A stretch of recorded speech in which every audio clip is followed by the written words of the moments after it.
রহমতুল্লাহি ওয়া বারাকাতুহু। প্রিয় দর্শক, সবাইকে সাদর আমন্ত্রণ জানাচ্ছি ইফাদ মাল্টি প্রোডাক্টস নিবেদিত আরবি কাফেলায়, পাওয়ার্ড বাই সিএসআরএম। আজকে আপনাদেরকে নিয়ে এসেছি প্রিয় দর্শক হযরত সালেহ আলাইহিস সালাতু ওয়াস সালামের স্মৃতি বিজড়িত এলাকায়।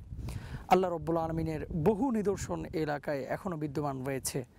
একটি প্রসিদ্ধ ঘটনা, যেই ঘটনাটি আমরা অনেকেই জানি, যে আল্লাহ তাআলা একটি উষ্ট্রি পাঠিয়েছিলেন, যে উষ্ট্রিটি জাবালে কাতিবা নামে একটি পাহাড় থেকে বের হয়েছিল। আমরা সেই অঞ্চলে এখন অবস্থান করছি।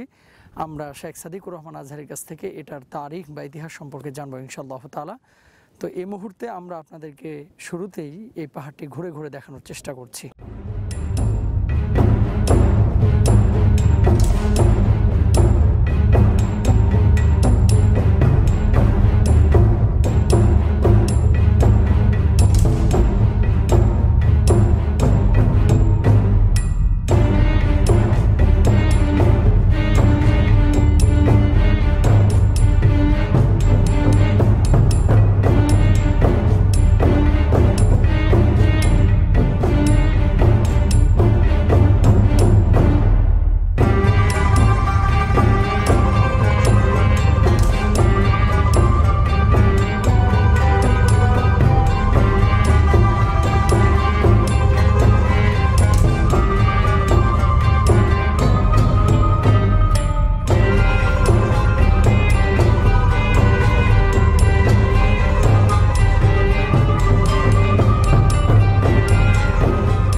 দর্শক, আজকে আপনাদেরকে নিয়ে এসেছি হযরত সালেহ আলাইহিস সালাতু ওয়াস সালামের স্মৃতি বিজড়িত এলাকায়।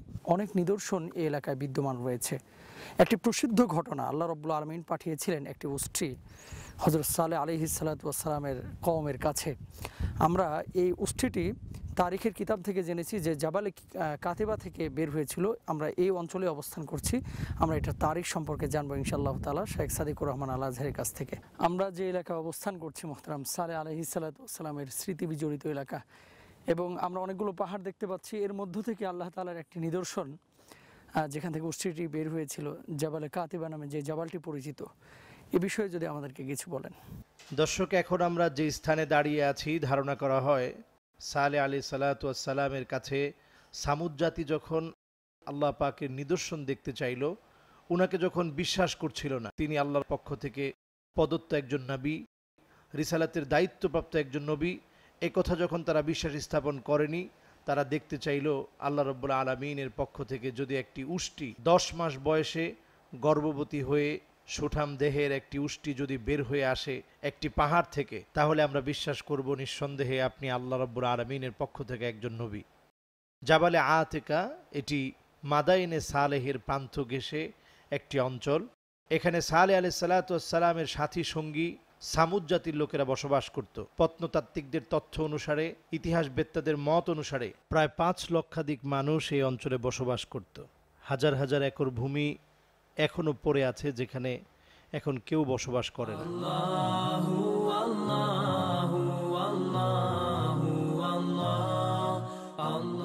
জাবালে কাতেবা এই অঞ্চলে নবী সালেহ আলাইহিস সালাম তিনি নামাজ পড়ে রব্বুল আলামিনের কাছে দোয়া করলেন, আল্লাহ, তারা তোমার কাছে নিদর্শন দেখতে চাচ্ছে, একটি উট দেখতে চায়।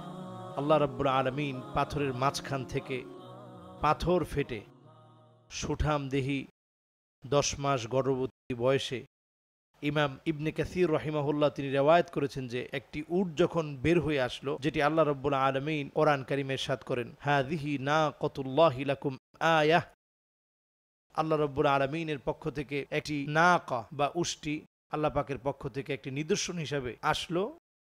এই জন্য এই প্রান্ত আজও পর্যন্ত আমাদের কাছে সালেহ আলাইহিস সালাতু ওয়াস সালামের স্মৃতি বিজড়িত এলাকা হিসেবে এবং উষ্ট্রি বের হওয়ার এলাকা হিসেবে এটি আমাদের কাছে আজও পর্যন্ত আমাদের কাছে স্মরণীয় হয়ে আছে।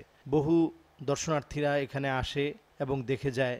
এখান থেকে বিশ্বনবী সাল্লাল্লাহু আলাইহি ওয়াসাল্লামের জীবনের দিকে যদি আমরা তাকাই, আল্লাহর নবী তাবুক প্রান্তে যখন জিহাদের জন্য যাচ্ছিলেন, মদিনাতুল মুনাওয়ারা থেকে অনেক দূরে, এখান থেকেও প্রায় 300 কিলোমিটার যেতে হবে, তাহলে আমরা তাবুক অঞ্চল পাব।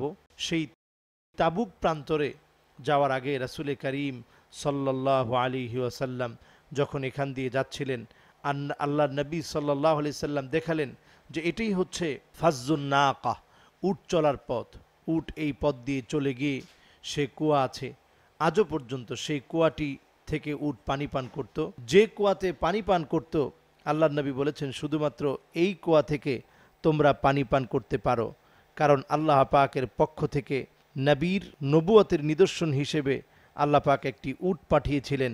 সেই উট যে কুয়া থেকে পানি পান করেছে, এখান থেকে তোমরা শুধুমাত্র পানি পান করতে পারো। আল্লাহর নবীর ইতিহাস হচ্ছে 1450 বছর আগের, আর সেই 1450 বছর আগে সাহাবাই কেরাম 3500 4000 বছর আগের স্মৃতি দেখে তারা অত্যন্ত আশ্চর্যজনিত হলো যে কি করে মানুষ পাথর কেটে ঘর বানাতে পারে। কোরআনের বিভিন্ন আয়াতের সাথে তারা মিলাতে লাগলো। যখন তারা সেখানে সময় কাটাচ্ছিলেন, নবী করিম সাল্লাল্লাহু আলাইহি ওয়াসাল্লাম তাদেরকে ডেকে একটি খুতবা প্রদান করেন। সেখানে আল্লাহর নবী বলেন, লা তাদখুলু মাসাকিনাল্লাযীনা যালামু আনফুসাহুম, ওই কওমের মধ্যে তোমরা প্রবেশ করো না, তাদের স্মৃতিচারণে তোমরা বেশিক্ষণ সময় কাটিও না, যেখানে মানুষগুলো জুলুম করেছিল তাদের নিজেদের উপরে, আল্লাহকে বাদ দিয়ে অন্য সত্তার ইবাদত করেছিল। আল্লাহর পক্ষ থেকে যে নিদর্শন তাদের জন্য পাঠানো হয়েছিল, সেই নিদর্শনকে তারা ধ্বংস করেছিল, উটটাকে তারা মেরে ফেলেছিল। এই জায়গায় তোমরা বেশিক্ষণ কাটাবে না, ইল্লা আন তাকুনা বাকিন, যদি তোমরা সেখানে সময় কাটাতে চাও তাহলে শুধুমাত্র সেখানে আল্লাহ পাকের কাছে কাঁদবে, রব্বুল আলামিনের কাছে ক্ষমা চাইবে। আল্লাহ তাআলা, তুমি তো ইচ্ছে করলেই তাদের মতো করে আমাদেরকেও ধ্বংস করে দিতে পারতে, আল্লাহ তুমি তো ধ্বংস করনি, তুমি আমাদের অস্তিত্ব রেখেছ। এই জন্য রব্বুল আলামিনের কাছে এই প্রান্তগুলোতে আসলে আল্লাহ পাকের কথা স্মরণ করা উচিত।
আলহামদুলিল্লাহ, প্রিয় দর্শক, আমরা অবস্থান করছি সালেহ আলাইহিস সালাতু ওয়াস সালামের স্মৃতি বিজড়িত এলাকায়।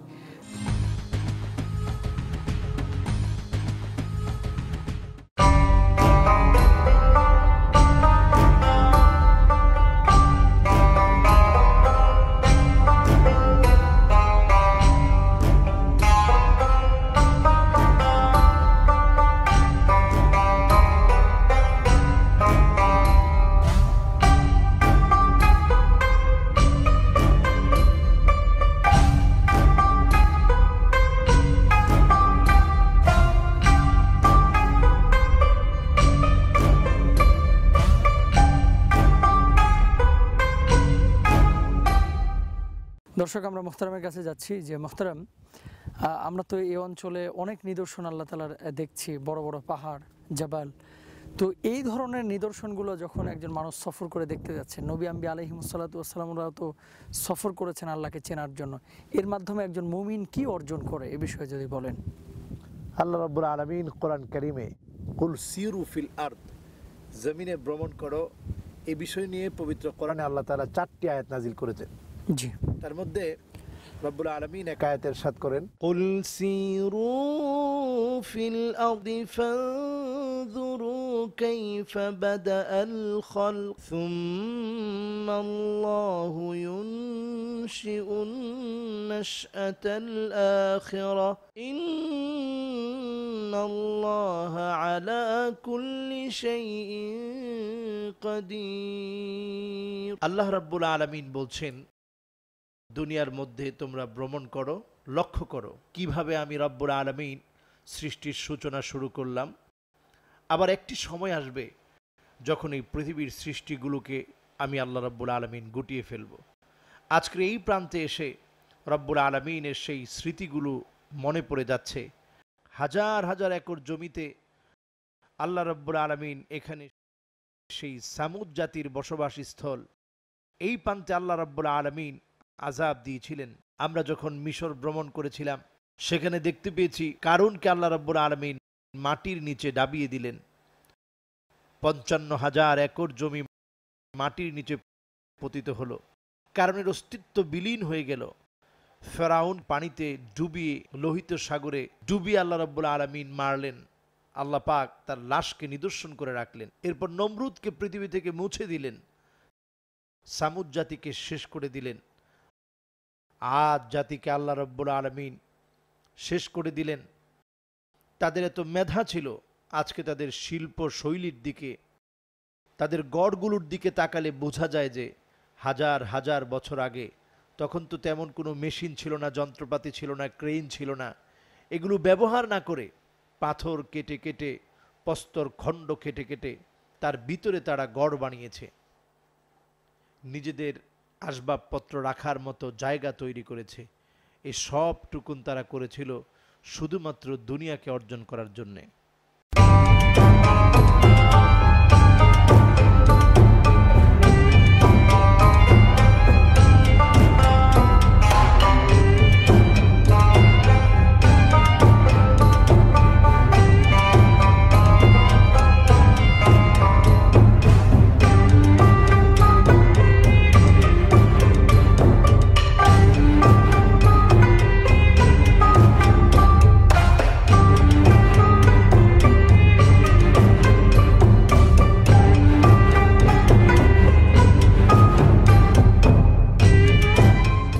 আল্লাহ পাককে চিনার জন্যে এতটুকুনি যথেষ্ট। যখন আমরা ভ্রমণ করব, এই সৃষ্টিগুলো কার? এই সৃষ্টিগুলো হচ্ছে মহান রব্বুল আলামিনের। এজন্য রাসূল করিম সাল্লাল্লাহু আলাইহি সাল্লাম বলেছেন, লা তাফাক্কারু ফিল্লাহ তাফাক্কারু ফি খালকিল্লাহ। আল্লাহ রব্বুল আলামিনকে নিয়ে তুমি চিন্তা করো না, তুমি চিন্তা করো আল্লাহ রব্বুল আলামিনের সৃষ্টি নিয়ে। আমরা আল্লাহ পাকের সৃষ্টি দেখব, আল্লাহর আযাবের জায়গাগুলো দ্রুত আমরা অতিক্রম করে চলে যাব, আল্লাহর নিয়ামতের জায়গাগুলোতে রব্বুল আলামিনের শুকরিয়া আদায় করব। আল্লাহ রব্বুল আলামিন আমাদের সকলকে আল্লাহর জমিন ভ্রমণ করে মারিফাতুল্লাহ, আল্লাহর নিদর্শন এবং আল্লাহর অস্তিত্ব অর্জন করার তৌফিক আল্লাহ আমাদেরকে দান করুক। আল্লাহর উপরে অবিচল আস্থা বিশ্বাস আল্লাহ আমাদেরকে দান করুক। আমিন। আসসালামু আলাইকুম ওয়া রাহমাতুল্লাহি ওয়া বারাকাতুহু। ধন্যবাদ মোহতারাম। প্রিয় দর্শক, আপনারা দেখছিলেন আপনাদের প্রিয় অনুষ্ঠান ইফাদ মাল্টি প্রোডাক্টস নিবেদিত আরবি কাফেলা, পাওয়ার্ড বাই CSRM। মোহতারামের আলোচনা থেকে আজকে যে শিক্ষা আমরা পেলাম, দুনিয়াতে সফর করতে হবে, পৃথিবী ঘুরে ঘুরে দেখতে হবে আল্লাহকে চেনার জন্য। আল্লাহ রব্বুল আলামিন আমাদের সবাইকে সফর করার তৌফিক দান করুক। আমিন। আজকের মতো বিদায় নিচ্ছি। আল্লাহ হাফেজ। আসসালামু আলাইকুম ওয়া রাহমাতুল্লাহ।